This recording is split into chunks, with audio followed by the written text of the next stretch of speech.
HELLO spells hello, everybody, and welcome back to yet another fun installment of the Cup Duet Reviews, brought to you by Cup of Hemlock Theatre. I am your host and adjudicator of this episode, Mackenzie, also your co-artistic producer, and I'm joined by my fellow co-artistic producer and the man that rocks all things plaid, Plaid, plaid, the wonderful Ryan Borochovitz. Hello, Ryan. Hello, Mac. I'm not spelling anything today, but I'm glad that you came in with such a fun spelling bee energy. Why are you talking about spelling stuff? What are we talking about today? Well, Ryan, we are talking about none other than the 25th annual Putnam County Spelling Bee, produced by Shifting Ground Collective, currently running at Aki Studio, and it runs from today, when we're recording, March the 8th, all the way till March the 15th, so basically the end of March break.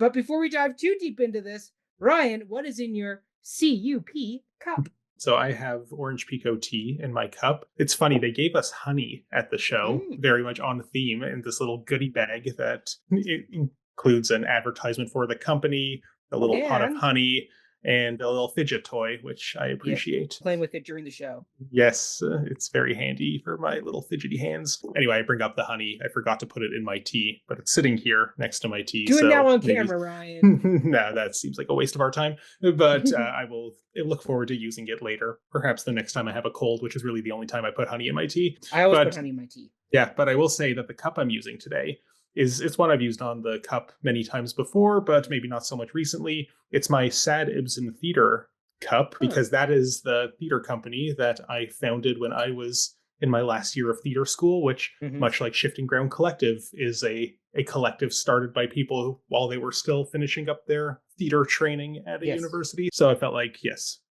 digging up my old memorabilia from my failed theatrical endeavor was a great way to celebrate the hopefully not failing, very prosperous young company now in their third production. It's off to an excellent start. For a third production, it is quite remarkable. Yeah, well, their first two were also quite remarkable. But anyway. What were their first two?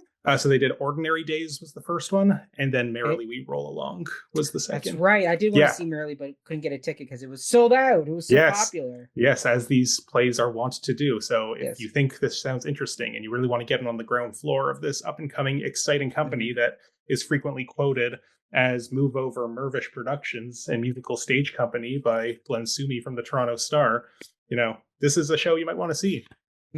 We'll put the link for their donation that they put in their thing. We'll put that in the bottom video description.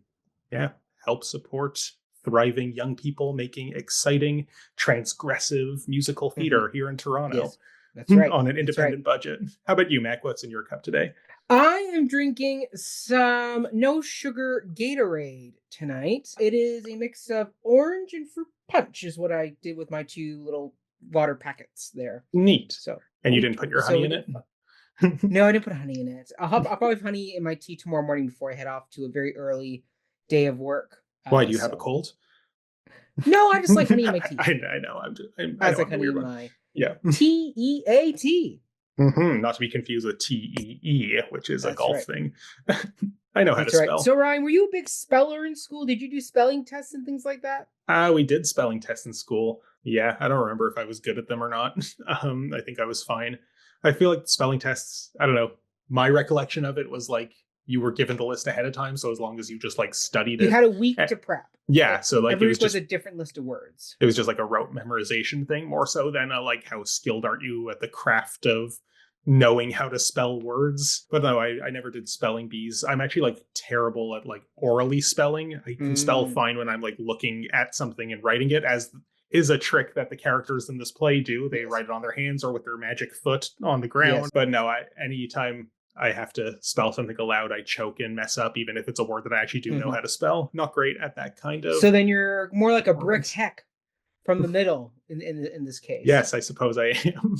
That is a deep cut for anybody who actually watched the middle. That is, I did watch the middle, and I'm not sure specifically what episode that's referring to, but there's two episodes. He goes. Okay. He goes on the National Spelling Bee circuit twice. Okay, I may or may not have seen that one. I don't know. They're great. Okay, yeah, I remember it being a funny show. It's not one that I've watched from beginning to end, so there's probably many episodes that I've missed. You should watch Beginning to End. It actually is with a nice what show. Time, Mac? With what time? True. True. When you go to the gym, right? When you go to the gym, I don't go to the gym. What time, Mac? But yeah, Saran, did you know much about this musical before going out to see it? So no, I did not know a lot about this musical. I knew it existed. That's kind of the extent. Gillian Robinson, the third member of our golden trio here at Cup of Hemlock, when she was in, I believe, her last year of high school, she was in a production of this play long before I ever knew her. But I've definitely heard her talk about this play a lot. She played Logan Schwartzen Grubenier. Yes, the lisping yes, spelling. So she likes talking about this show and playing that character that holds a special place in her heart. But it's a very Joe role. That is kind of the only sort of context in which I ever hear anybody talk about this musical. It's not one that I feel like is terribly well regarded or held up as like a high watermark for the canon of musical theater. Not that's not a comment on its William value. Finn, who wrote music and lyrics, is one of his more popular pieces. Between that and Falsettos, those are his two most popular musicals. It was nominated in 2005 for Best Musical, but lost to Spamalot that year. That was a real popcorny year for Broadway musicals, I guess, if those were the two big contenders. It was Spamalot, it was Dirty Rotten Scoundrels, it was The Light in the Piazza, and 25th Annual Putnam County Spelling Bee were the ones that were competing that year for the Best Musical Prize. That's a fun year, whether or not it's the most substantive year. Well, the early 2000s, I mean, in musicals, Spamalot wins, and it's kind of like the big time for musical comedies, because it's kind of at the tail end of that 9/11 boom of musical comedies, where post 9/11 people were really looking for lighter musical fanfare. It wasn't meant to be heavy. And then 2007 comes along with Spring Awakening, and kind of the angsty era starts there. And then we get into the 2010s, and that's kind of when the LGBTQ focused musicals really kind of take off with, we have Hedwig and the Angry Itch. I think that's much earlier, isn't it? But the revival came in. Oh, I see. Big deal with Patrick Harris. You have Fun Home. You have La Cage. Several shows. So basically, the early 2000s was musical comedy time, and this fits in that perfect bubble of that. Yeah. It's light. It's fun. It's not heavy. There is some heavy subject matter in the show with like parental abandonment and such, but overall, it's a very light, fun, happy piece. I known it because I'd heard it done in songs it done at the Kiwanis Music Festival. Several from the show, from the canon, had shown up. Throughout my time competing at Kiwanis, like songs like some of the more popular ones were like the I'm Not Smart, I Speak 6 Languages. Those were kind of some really popular ones. One kid did do the erection song at Kiwanis, and that's bold move. It was very bold, and he won. Good for him. Unlike the character who sings that song, Chip, who does not win. He's the first one eliminated. So yes, he is. After his star turn the previous season. That's right. It's anything can happen in a spelling bee. Right. That's right. But Ryan, for people who have not seen this musical or have not participated in it as a speller, what is this show about? Yeah. So this is basically, it's kind of hard to even discuss what it's about in those terms. I kind of just more want to say it's like the experience of watching a spelling bee is very much the scaffolding of the show. We're introduced to the spelling bee by the teacher and vice principal who are hosting it. She's a local real estate person. Oh yeah, right. But she was a previous winner. Who was a champion speller of the third. Yeah, third annual spelling bee. Right. Yes, not a teacher. Thank you for correcting. So they introduce the event of the spelling bee to the audience, and then we're introduced to this wacky misfit band of children. They're elementary school age, right? They're like I'd say more middle school. Middle school, okay. Yeah, and so each one has a quirk and a motive for why they want to win and what's going on with them. And over the course of it, they're all given words. They each get one or two big solo number where they kind of get to talk about their deal, sort of like a chorus line or Cats, very much in that way. And it is kind of like Cats. Good description. Yeah, and it's essentially just like a exciting journey of a contest where you get invested in the characters, and then a bit of a process of elimination of some of them will get knocked out until it's eventually down to 2, and then one of them is declared the winner. Because we care about the characters and each one has their own problems and anxieties, it's a nail biter. You're like, oh, I kind of want all of them to win. Can they all win? But alas, without spoiling who wins in the end, Ryan, did your character that you were rooting for win the spelling bee? I can't say I was rooting for the character who wins, if I'm being completely honest. I like that character. I like the energy that they bring to the table. Yes.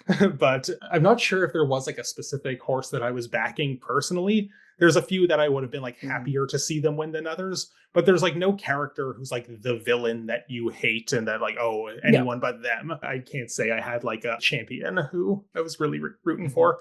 Yeah. And that's, I think, a testament to the writing and the characterization and of course the acting and directing in this production, that you do care about all of them. And even if I maybe wasn't backing the particular horse that wins, I think it doesn't feel like I was robbed of a good character arc for all of the losing characters as well. Each one of them gets their own journey.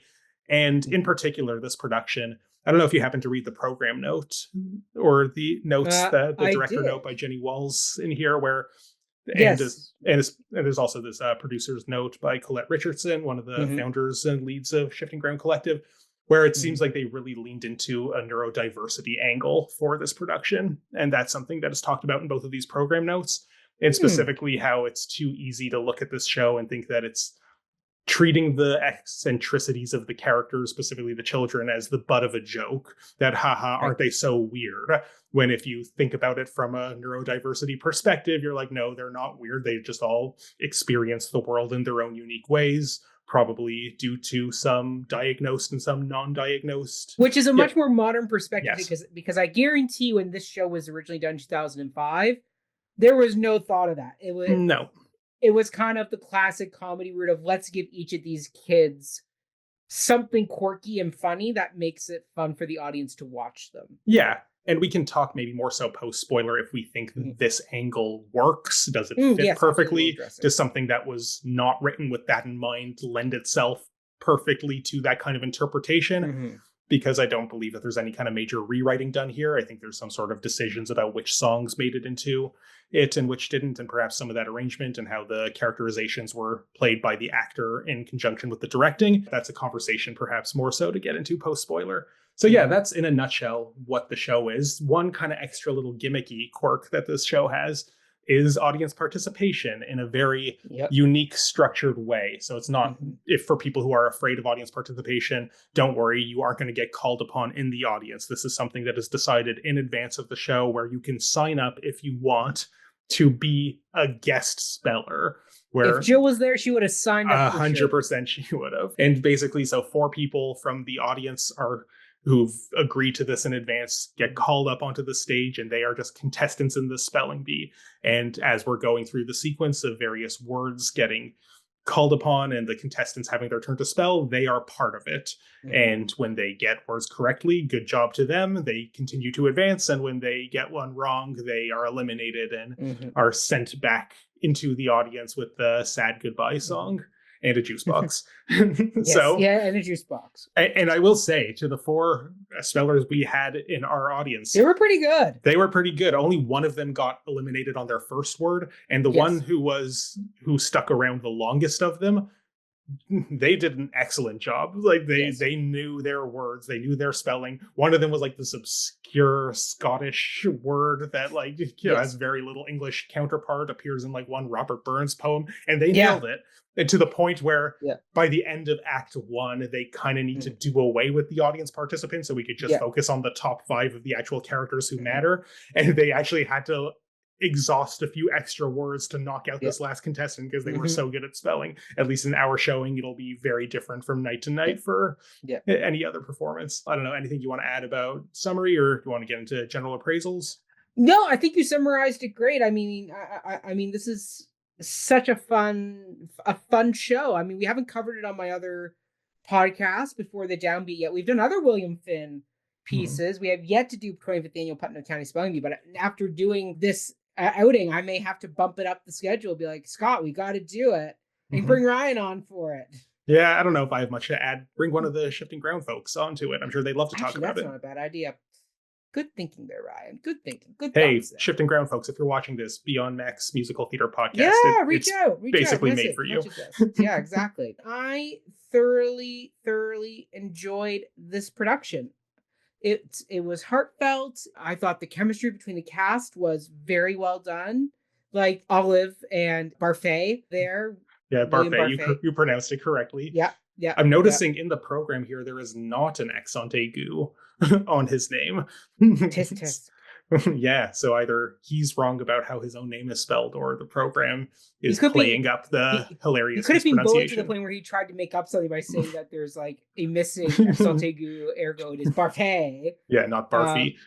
Yeah, but anyway, like those two were just so sweet together. Like they're so adorable that it's like, oh, friends, yeah, absolutely. And then you know, like the actor who plays Chip with his mental breakdowns was just so funny. So shout out to the actors who played the role of Olive. Berkeley Silverman was absolutely wonderful, very endearing, very much that underdog character where you are really rooting for this outsider coming I into the guess you had a competition. horse in this race then. I did. Oh. I was heavily rooting for Olive? Berkeley. Olive. You also have Jameson Mosher as William Barfay, who Also, as played, always, if we are mispronouncing anyone's names, we apologize. absolutely apologize. He did such a great job, just once again playing this very nerdy, I just said almost unlikable character, to the point where it's right on the line of unlikable. But then he does have a heart, and you do realize, Yes. oh, They all buddy. do. They all do. And I got to give two other shout outs. I mean, the whole Spelling Bee cast was amazing, but my last two I'll give to Misha Shaverk as Chip, who just, once again, having to sing the erection song and own it, and just that kind of cocky kid energy. So great. So great. And then also the George Costanza of his character, where like when he gets eliminated, which we've already spoiled, he gets eliminated. His Chip, like it's such a great, like teen, like young adolescent energy about him. Like just like I don't know if you caught it, but when they're all sitting on the bleachers, him doing the shoulder tap on William Barfay and William having to do the like always looking around. Yeah. Great detail. Yeah. Great detail. Yeah, kids will be kids. It's fun. Kids will be kids. Kids will be kids. And then the last person who I think deserves a big shout out just for her incredible solo number is Zoe Viriola as Marcy Park. Also the dance captain. Yeah. Who also was dance captain. That's right. And I mean, oh my gosh, that number brought the house down. I speak 6 languages. I'm not going to spoil what she does in the song because it deserves to be witnessed in person. It is very impressive. They won the lottery when she came into their audition room, or unless they knew her already and asked her ahead of time. But this production won the lottery having her as part of their team, because that is such a great role, and that song and the skills she brought to that, top notch all around. Ryan, who are your kind of top spellers or shout outs? Honestly, like this cast is so good, I kind of just want to shout out all of them. So I will comment on the ones who you have yet to name. If like, why don't I just go like through the list here? Ben Ridd, who played Leaf Coney Bear, such a fun character. The kid with the cape. Yeah, and like the transitioning from the oh no, I don't know how to spell any of these words to this sort of God voice of now I know how to spell them. Yeah, just such a funny way of interpreting this character. Like you genuinely believe that he doesn't know what he's doing, and then he wows everyone. And that's a real you use the word underdog to refer to Olive earlier, and I think so many he of these definitely is an underdog too. Yeah, so many of these characters, I think underdog energy permeates throughout the entire cast. So yeah, love that. Great performance. And he is the 3rd runner-up in his county for or district where he comes from. Yeah, going into the competition. Yes. So he is truly an underdog. Yeah. Yeah. Nobody expected him to show up, and then he impresses everyone. Keep going down here. Diana Del Rosario, who played our counselor juicebox. Oh my gosh. The yes, comedy, the deadpanness of that. Yeah, Mitch Mahoney's the character name. Yeah. So good. And that also doubles as another character who I won't name for spoiler purposes. Just excellent use of this actor. And the pipes. Like, this is a character who... Oh my gosh. It's the kind of character who sort of exists on the periphery of the main action that you wouldn't be surprised if they just don't give her a song. And then she gets a song like everybody does. Excellent singing. Really great. In the interest of time, let's keep moving through here. Lauren Taylor Scott, who plays Logan Schwarzenegger. So funny. Got the lisp down. I was about to say the lisp. That's the impressive thing, is maintaining that lisp. Yeah. Singing and spelling with that lisp. Very impressive. Although, granted, I've never seen this performer before, to my recollection. I don't know. We could be making assumptions about whether or not she herself has the lisp. Well, she drops the lisp at the end of the show. That's true, and perhaps that is the act. Who could say? I don't know. No, you're probably right, but I don't know. I don't like making assumptions about various things about the actors. But yeah, so good. Just such a funny character. The intensity. Moving on through this list. Oh yeah, Nam Nguyen, Jeopardy champion, Nam Nguyen.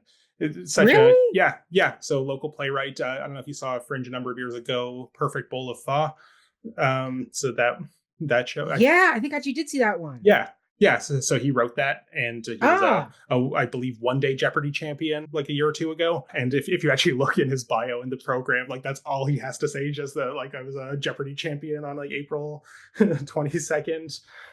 So like very funny. His like deadpan humor as the vice principal, Douglas Pinch, so good. Yeah. So much of the comedy in this play comes from every time they have a word that they need to spell, they always ask for the definition and they always ask to use it in a sentence, which I imagine in a regular spelling bee, more often than not, they probably don't need that information. That's just like an extra assist. I also feel like with the guest spellers from the audience, they probably insisted that every time you go up to the mic, ask for the definition and ask for the sentence, because every single word that we actually got a proper spelling of included that. And so much of the comedy in this show is just Nam doing a funny job of describing the words and using them in funny sentences to the point where it gets a little repetitive after a while, but he sold those lines so well that I never complained.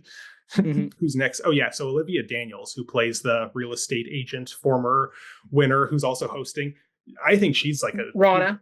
Yeah, Rona Peretti. She's a total star. You might remember seeing her in what was at Next Stage Festival. I Was Unbecoming then. She was one of the a cappella ensemble singers. Isn't that the one who was always asking? Oh my goodness. Yeah, she was always asking for the hair tie in that one. Right. Yeah. Yes. Like and like you could go back to our review of that. I personally like didn't love that show. I kind of had like sort of mixed feelings about it. I thought the singing was excellent. Wasn't always sold on the story. I know you and Jill had a lot stronger feelings about it. We're Glee fans. We enjoyed the show. Yeah. She was also in Merrily with a previous production that Shifting Ground did. Yeah, just her comic timing and like the way that she hosted this, like so funny. And I think she was just a hoot to watch from beginning to end. I think that is everyone in the cast that we've. Yeah, I think so. Good job. And if we missed somebody, apologies, but you were all excellent and great. And hats off to the whole team. Hats off to Jenny Walls for bringing this ensemble together, and everyone at Shifting Ground. Like, reason to see this show. The plot is a little thin, but the cast really brings it. Yes, absolutely. And once again, this runs until March the 15th over at Native Earth's Aki Studio. And Ryan, I think you're looking a little parched there. I think you may need a spoiler juice box. And maybe why did I lose the spelling bee? Ding! Yes, if I did a spelling spell bee. A word, Ryan. Yeah, I know. This whole episode. I forfeit. Yes, that's right. Give me my juice box. Spoiler juice box. That's right. Okay, so Spoiler Realm. What do you say we dive more into this production? And I liked what you brought up.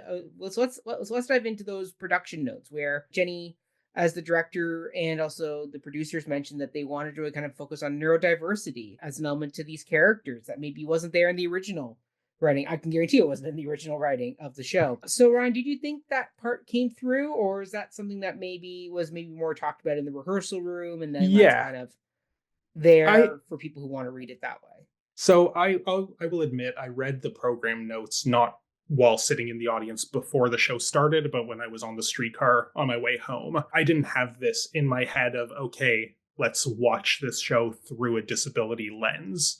And I think whether or not you read that note beforehand will prime you to engage with it in that way differently than if you only encounter it after or don't encounter it at all. I think it's complicated because having not read it before and not being primed to engage with it that way, and also, like I mentioned earlier, I had very little prior familiarity with this show, so I wouldn't have known if that was something that was part of it or ingrained within it earlier on, or if that was indeed something that was novel to this production. And we must stress that it's not like they add specific lines or story arcs to actively take this topic head on. So this was definitely something that clearly they did talk about in the rehearsal. I think it was also probably something that was ingrained in the casting and bringing the team together. I believe it did say in the program note that many members of this team are neurodiverse themselves. What makes it complicated is the fact that, as you pointed out, this wouldn't have been something that was considered in the writing of the show itself. And if these characters, if their quirks, so to speak, is treated as the butt of a joke in a script that was conceived to point and laugh at them for these elements of their personalities, I think there's something interesting and reclamatory about saying these characters are neurodiverse and therefore they shouldn't be the butt of the joke. And I think there was clearly a lot of care put into this production to engage with them that way. But I guess the question I have then is, so when we do laugh at them and the show is very funny and we still laugh, how much of that is laughing with them versus laughing at them? If the text was conceived for us to treat them as objects of ridicule, does a serious conversation in the rehearsal room rectify that? And I'm not certain that it does. But why I don't want to write it off completely, and I think this is something that if somebody in the audience is neurodiverse themselves, I wonder what it's like to see yourself in these characters, to be like, oh yes, that's a lot of how I behave. That's how, to feel like being represented by these characters feels like a tricky thing. Because if there is a lot that you could relate to in there,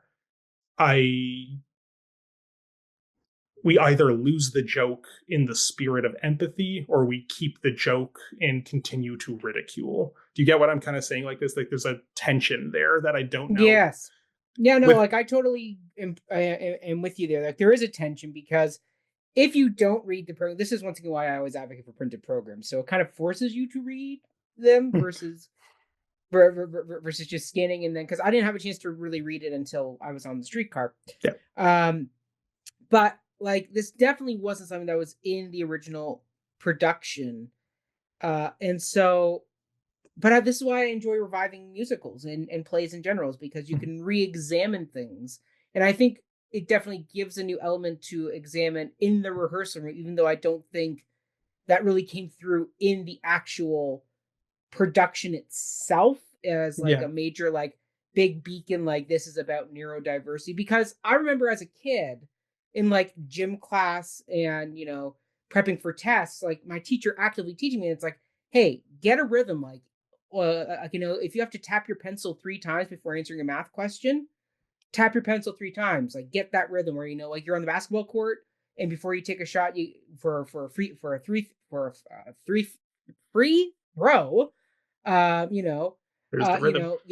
dribble a little bit, toss the ball, that type of thing. Like Frig, even Philip Seymour Hoffman talks about it in Doubt, where it's like, hey, do it your way, because there's no timer on you. It's like your moment. So get yourself in the room, get yourself calm.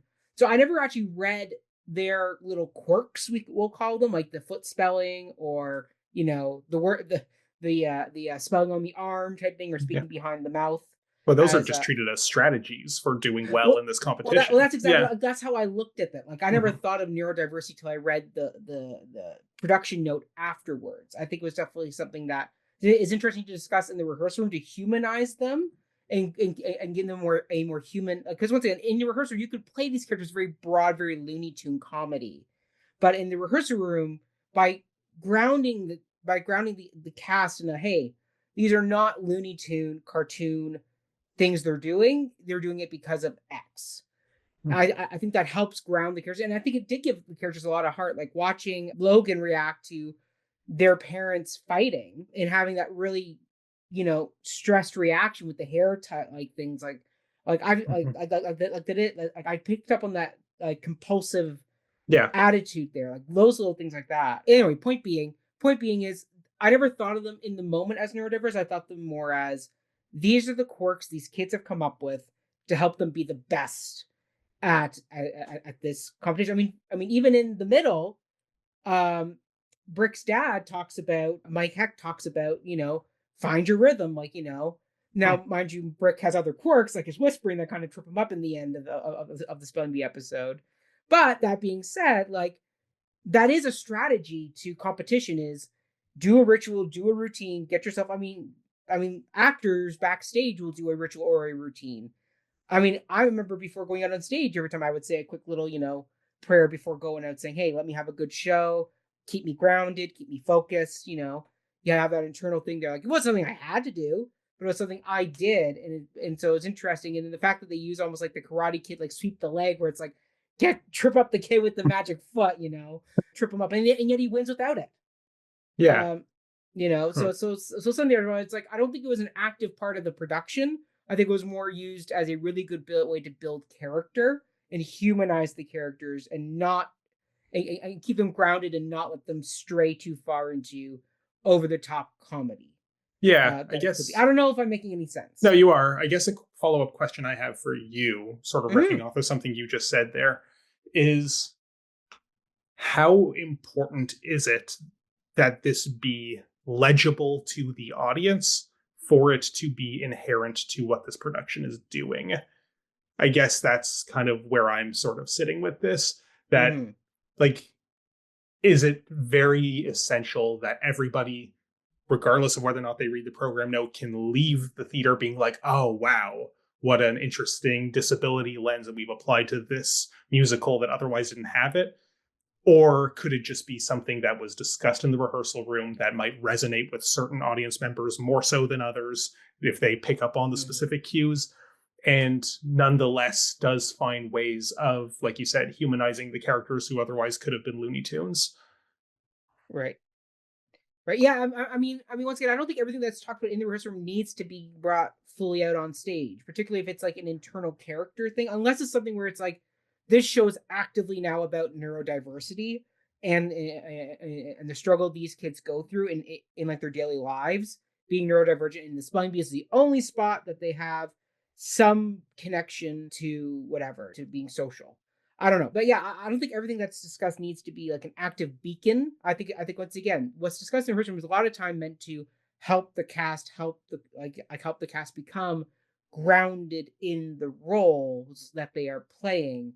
And it's because sometimes when you're writing a show, not every bit of detail of character backstory that's discussed in a rehearsal room is going to come out on stage. Mm-hmm. It's Most something of it that won't. is most of it won't, but it helps inform the performer on how to play the role. And I think that's what was most important here. And I think that's what I came away with most from this production was, don't let these characters be thought of as oddball Looney Tune cartoon characters.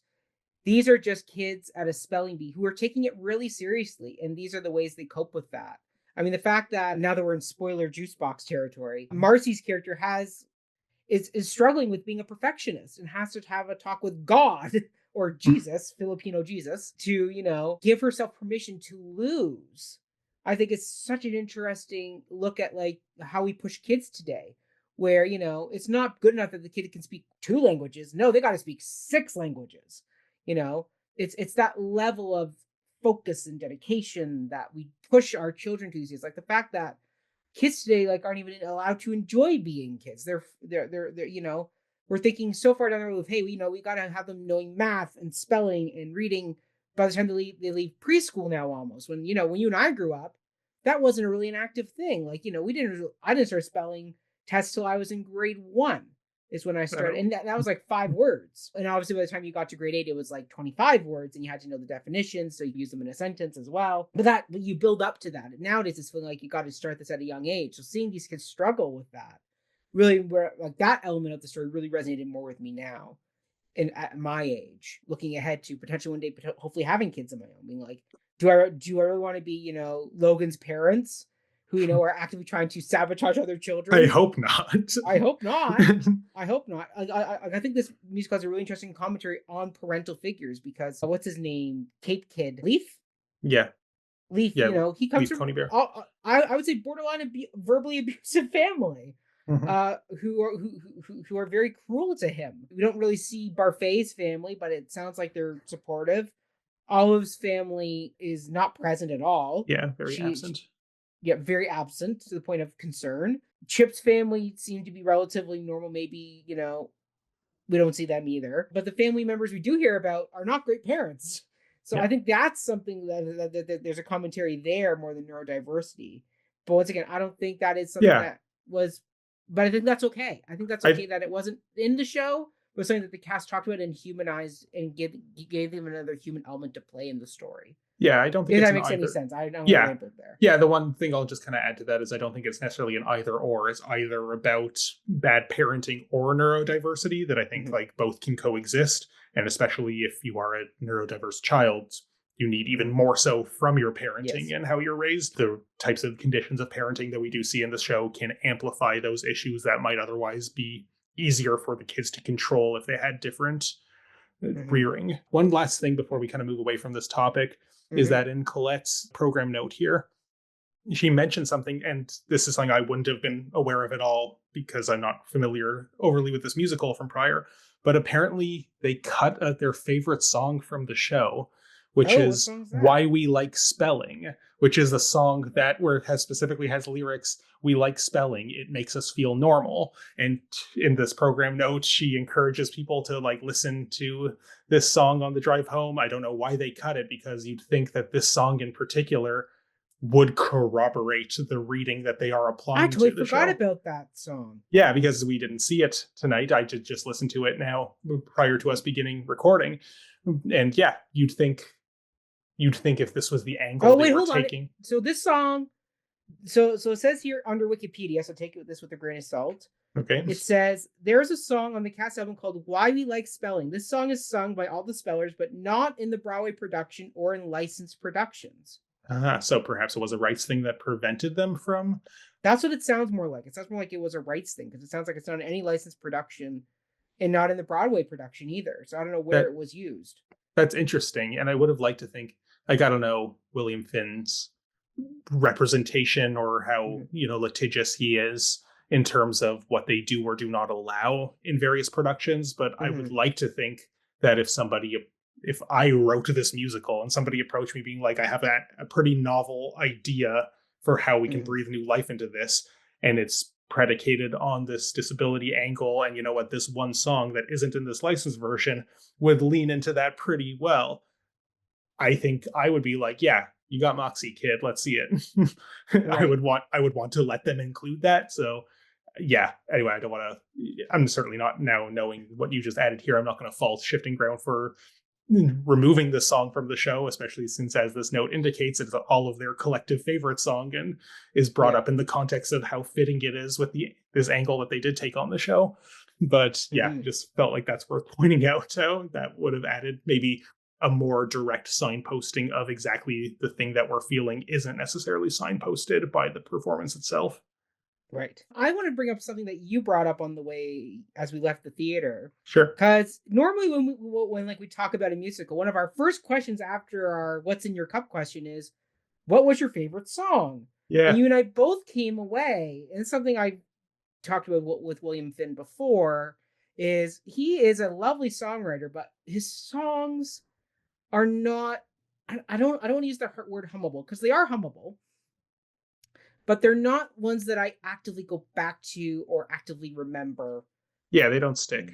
They don't quite stick, and I don't know why, but they don't. But Ryan, what are your thoughts on that element of the show and how this production kind of worked with that? Yeah, like I don't think it's something that the production did or did not work with. I think you either like the music or you don't. Mhm. Personally, I don't love it. There's not a single song that I feel like we heard tonight that I'm like, "Oh yeah, I want to listen to that." I don't really want to. Usually when I love a musical, the first thing I do is I pull up the cast album and I listen to it beginning to end, usually for Mhm. weeks after seeing it. And then I Mhm. find the songs that I like most and I listen to those on repeat even more so. I have no inclination to really listen through this cast album. And I don't think that there's any individual songs that I really want to listen to either. And I don't want to sell it short because that probably sounds like, oh, it's a musical where you don't like any of the songs. Why should I see it? Because I do think the songs all work great in the context of the Yeah. show. And this is, as I mentioned on the episode of your Before the Downbeat show that we did on Funny Thing Happened on the way to the forum, That's right. This is how I feel a lot about Sondheim's musicals, that I don't really want to listen to the whole cast album. I might want to listen to some specific songs from them. And I do think that, the songs all work great in the context of the storytelling of the musical itself, especially how each character does get, as we mentioned, their big solo numbers that really give us a window into their personalities and their struggles. But I can't say I really want to revisit them. Something that I remember Amir Hayder, who was on our episode that we did on falsettos, speaking of which, he said to me when I kind of pitched him on, do you want to be on our falsettos episode? He's like, yeah, William Finn, it's fine. All of his musicals are like, you can predict where the rhyme is going the second the first half of it has started. And I'm like, that's very true. And I think, there's just like perhaps a simplicity to the writing, especially in the lyrics. It's not doing anything too exciting, but what it does well is facilitate the storytelling and the character moments. Mm-hmm. Yeah, I definitely agree with you. Like, I would definitely say these are well-written songs in the sense that they fit the character.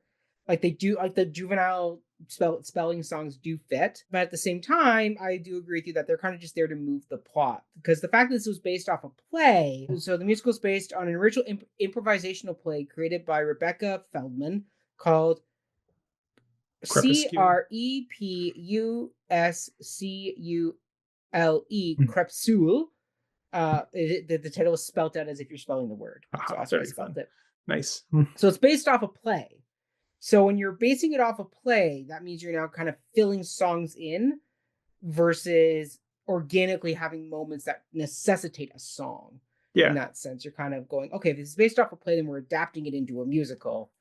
The storyline's already kind of there. We're just kind of now going to judge up some moments with more musical numbers.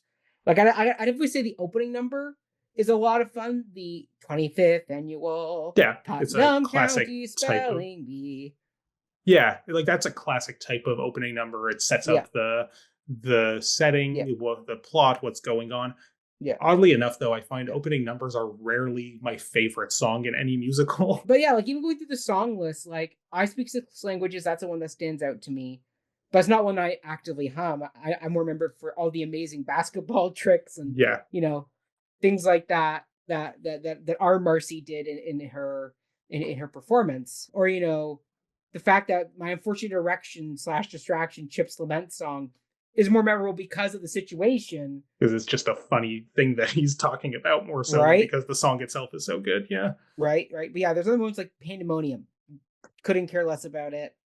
See, that's actually the one song that I kind of knew a bit of going in because Jill would sing that sometimes. And oddly enough, Logan wasn't even like one of the prominent vocalists in the arrangement of the song that we saw in this version. It's Chip starts the song. Yeah. So Pandemonium. Yeah. I kind of always assumed the way Jill sung that song that was like a word that Logan was asked to spell, but no, it's completely separate, totally unrelated context.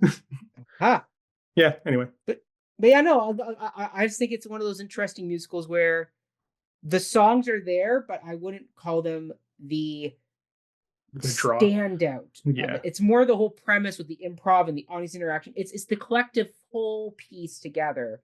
I think what really works, and I think this production did a really good job of bringing all those pieces together into making into a really unique, fun bit of theater. And I would love to go back again and watch it just to see how different it is with different audience spellers going up and having fun and playing. With that one. Agreed. I will say one thing production wise that I've commented on a few times, because sometimes fringe shows do live orchestras on stage. I don't know what it is, but the sound mixing felt a bit off. Yeah, you're right. Yeah. I think once again, not digging it, because I still could understand what was going on, but I definitely think the actor mics need to be brought up just a smidge more to counteract the live orchestra on stage. See, what I'll say about that is I don't think this was actually a problem when the characters were singing, but it was whenever they were talking lines of dialogue while the band was playing. Right. That was, anytime that was the case, it did get lost a bit. And maybe that's just a matter of they don't switch on the mics fast enough when the characters aren't singing. But if the band is playing right there in the background, it's like a good, I want to say like 7-piece orchestra. Yeah, And they all did great jobs. Like the band is awesome here and engaged with some of the more seemingly improvisational elements of the show in very funny ways. But the sound mix wasn't so much a problem for the singing, but it was when there was talk speak whenever the band was playing. And hopefully by the time this episode comes out, maybe they'll have even fixed this.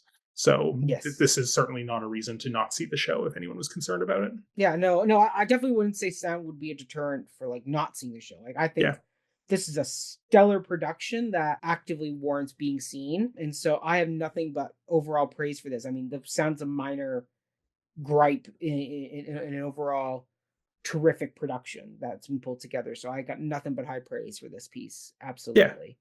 Yeah, I think if maybe just as like a summing up thought for me, this show is just fun. It's a lot of fun. I think everyone's mileage will vary for how much the specific angle that this production took, especially with the neurodiversity, elevates it beyond itself. But I don't think there's a lot of there in the piece itself. If like just the actual what this musical is. Yeah, I don't know. Feel you're making a face. Do you disagree? No, I'm agreeing with you. Okay. Okay, it was such a stern expression. It was like it wasn't like a yes, good point. No, you're good. You're in the clear, sir. Yeah, so like this is a fun. I used the word popcorny earlier, especially knowing that this came out in the same year as Spam-A-Lot and lost to that at the Tonys. Yeah, it's a fun time. Go to have a fun time. If you get anything more than that out of it, that's great. But I wouldn't say go in expecting that or hoping for that. This isn't a musical that I think is going to make anybody cry. And I like musicals that do provoke an emotional reaction. I think that's something that music and musical storytelling can do better than a lot of other forms of storytelling and drama. I'm not saying it has to make me cry or get verklempt with my emotions in order to succeed as a musical or as a piece of theater. And it's not trying to do that. So I'm not saying it failed in any way. But I do think that go have a fun time. That is exactly what this show is for. Yeah, I agree. Yeah, that's exactly it. Like Scott and I, when we talked about Spam-A-Lot, we said, it's a nice cotton candy piece. Cotton candy, popcorn, cotton candy, some kind of popcorn, cotton candy. It's fun to eat in the moment. You walk away and go, wait, what did I just do? And so I do think there's a bit more to this one than Spam-A-Lot for sure. But once again, it's a potato and a tomato, like two very different things there, compare them with. But overall, they're just fun. This was fun. It feels like something fun to do over March break. Go see this show. It's a hoot. It's a holler. I couldn't recommend it more. You'll come away having fun and maybe learn to spell a few new words. Yeah, maybe you'll spell a few words yourself if you sign up to be one of the volunteers. Or, the best thing to do is sign up a friend and don't tell them. No, don't do that. Ryan. Yeah, don't do that. I would have been furious if I had to get up on the stage. I would have ruined the show by refusing to go. Bueller, Borochovitz. No, Borochovitz. No. Borochovitz. I'm leaving. Any last thoughts? All right, everybody. I think that is it for this episode. We want to thank you all for tuning in. It was a hoot and holler. Ryan, before we go, give us a classic Ryan Borochovitz send-off we all know and love. Yeah, no point in trying to find and follow me personally, but if you like me and all my theater thoughts, many of them tend to live here on the Cup. That's at COH Theater on Facebook, Twitter, and Instagram. Cup of Hemlock Theatre on YouTube, where you might be watching this, Cup of Hemlock Theatre podcast, and all the podcast places where you might be listening to this. How about you, Mac? Where can people find and follow you? You can follow me at all social media platforms at Mackenzie Horn. You also can follow my other theatrical antics over at Before the Downbeat, a musical podcast, where Ryan has appeared on multiple episodes now. Yeah, including our Gallivant review series we did. We did our trip through Anatevka with our 3-hour commentary. Fiddler on the Roof with Norman Jewison watching silently from the sidelines. Yes. As far as we know, we don't know who it was, but we enjoyed their presence no matter what. And then we also did Funny Thing, happened to the forum. And Ryan has said he will come back and do the frogs at some point. At some point. No time soon. There we Don't go. hold your breath. But until then, everybody, stay healthy, stay safe, and BYE. Bye-bye.